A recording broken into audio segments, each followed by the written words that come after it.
Let me tell you about Sarah. She's 47, active, eats reasonably well, and just had her annual physical. She sits in the exam room, slightly nervous, as the doctor reviews her lab results. Then comes the relief. "Good news, Sarah," the doctor says with a warm smile. "Your blood sugar is perfect. 94 milligrams per deciliter. Right in the normal range." Sarah leaves the office feeling validated, even proud. Whatever she's doing, it's working. Her metabolism is fine.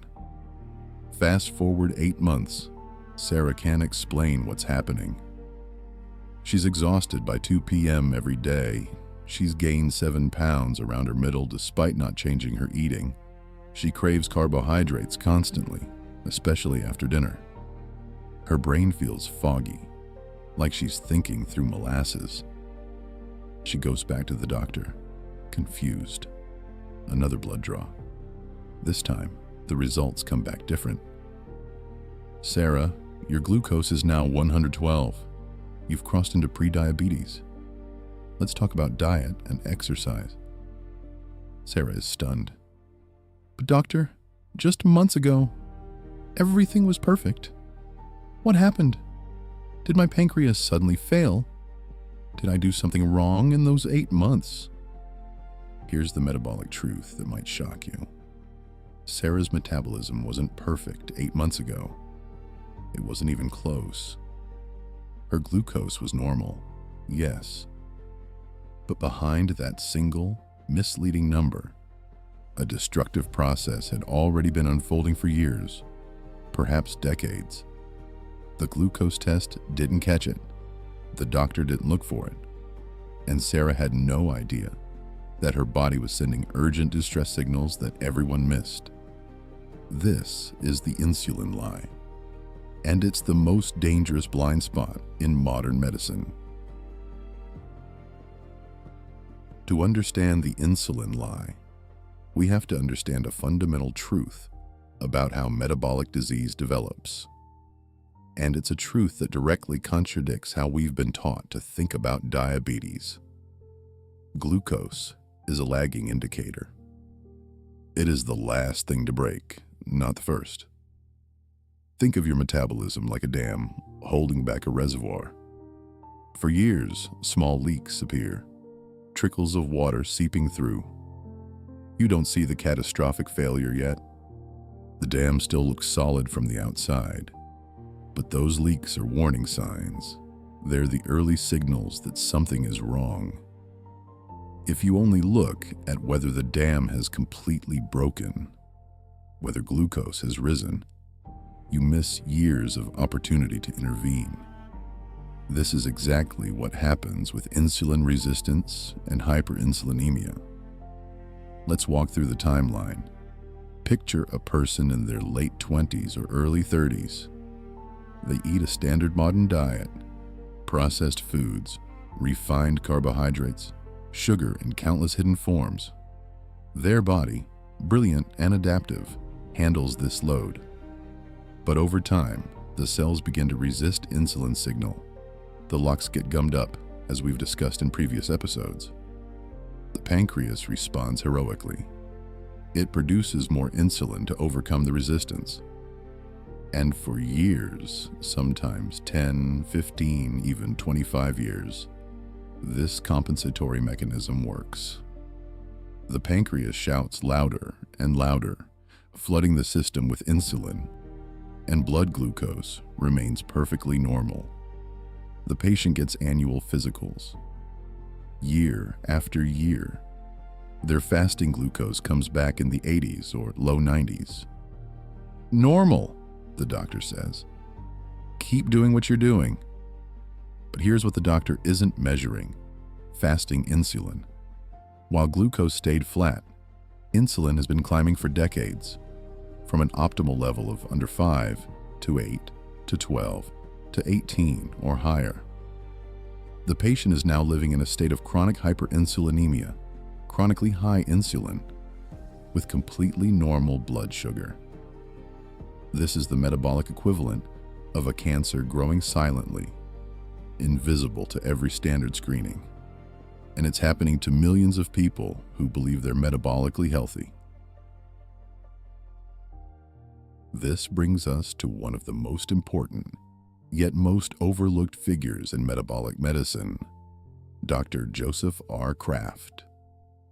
In the 1970s and 1980s, Dr. Kraft, a clinical pathologist and chairman of the Department of Pathology and Nuclear Medicine at St. Joseph Hospital in Chicago, did something extraordinary. Over the course of his career, he performed over 14,000 5-hour oral glucose tolerance tests. But with a crucial difference. He didn't just measure glucose. He measured insulin at multiple time points after a glucose challenge. What he found would revolutionize our understanding of metabolic disease, if only the medical establishment had listened. Dr. Kraft identified 5 distinct patterns of insulin response. Pattern 1, a normal, healthy response. Insulin rises modestly after glucose, peaks appropriately, and returns to baseline within 2 to 3 hours. This is metabolic flexibility.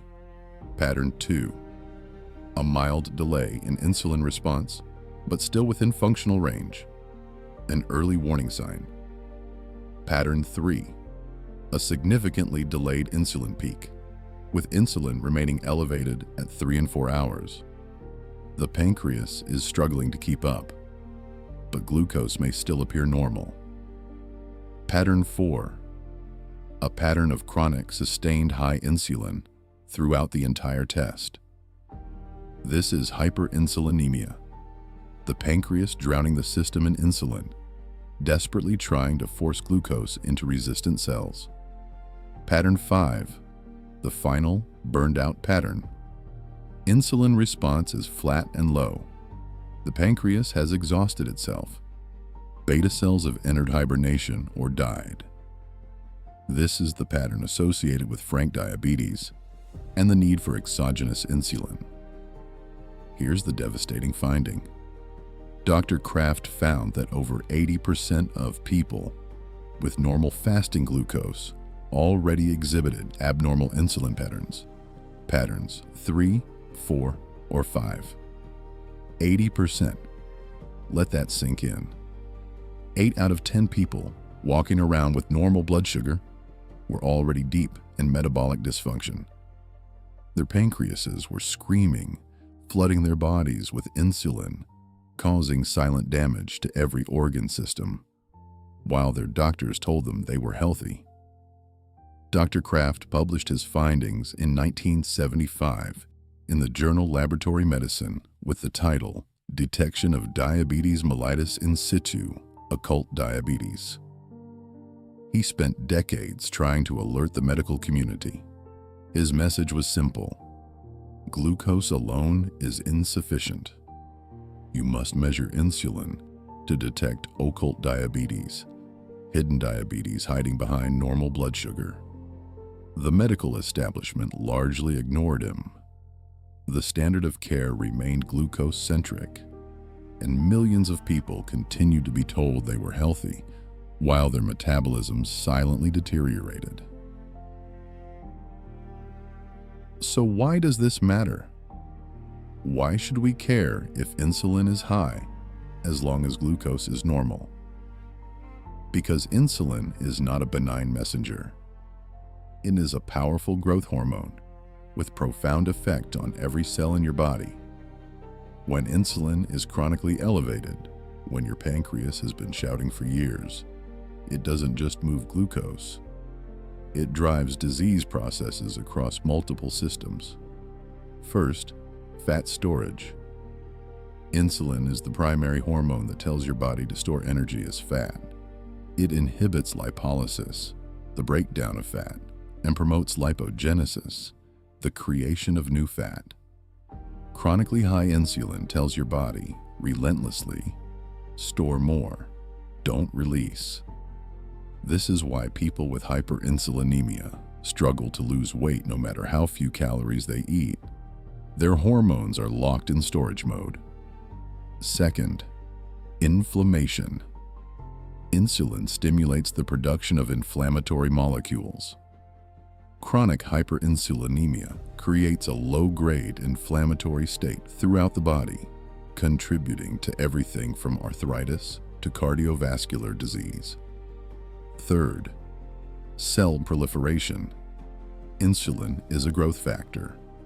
Chronically high levels promote abnormal cell division, which is why hyperinsulinemia is linked to increased risk of several cancers: breast, colon, prostate, pancreatic. Fourth, vascular damage.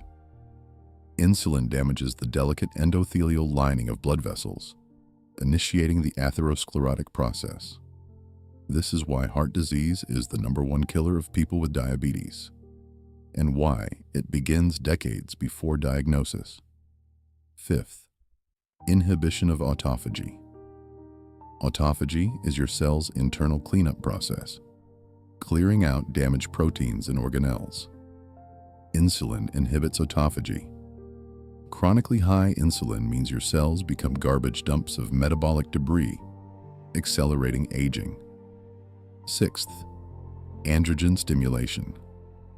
In women, high insulin stimulates the ovaries to produce testosterone, driving PCOS, infertility, and hormonal chaos. This silent destruction happens for years, even decades, while glucose remains stubbornly normal. The patient doesn't know, the doctor doesn't test, and by the time glucose finally rises, significant damage has already occurred. So what should you do with this information? How do you know if you're one of the millions with occult hyperinsulinemia? The test you need is simple, inexpensive, and widely available: fasting insulin. It's a single blood draw, often costing $30 to $50 without insurance, and it should be interpreted alongside fasting glucose. Here's what your numbers mean. Fasting insulin below 5 micro-international units per milliliter. Optimal. Your pancreas is at rest, not struggling.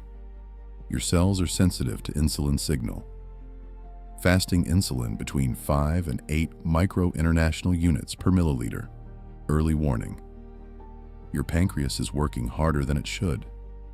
Your cells are beginning to resist. This is the time to intervene aggressively with lifestyle. Fasting insulin between 8 and 12 micro-international units per milliliter. Moderate risk. You have significant insulin resistance and hyperinsulinemia.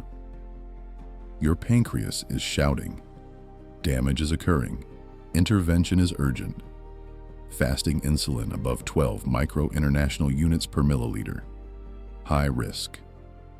You are deep in the zone of occult diabetes. Your pancreas is exhausted from overwork. Your risk of progression to diabetes, cardiovascular disease, and other complications is substantial. You can also calculate your HOMA-IR, homeostatic model assessment of insulin resistance, a simple formula using fasting glucose and insulin. HOMA-IR equals fasting insulin times fasting glucose, divided by 405A.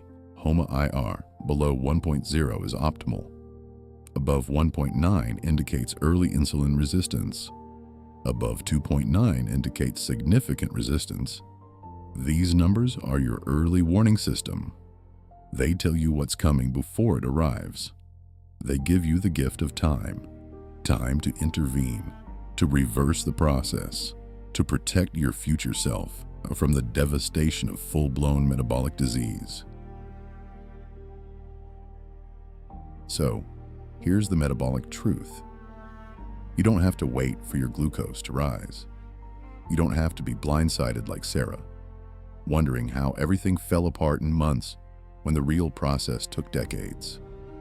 You can know, you can test, you can act. If your fasting insulin is above optimal, here's what moves the needle. First, reduce the demand. The primary stimulus for insulin secretion is carbohydrate intake. especially refined carbohydrates and sugars. Shifting toward whole foods, prioritizing protein, healthy fats and fiber, and minimizing processed carbs gives your pancreas a break.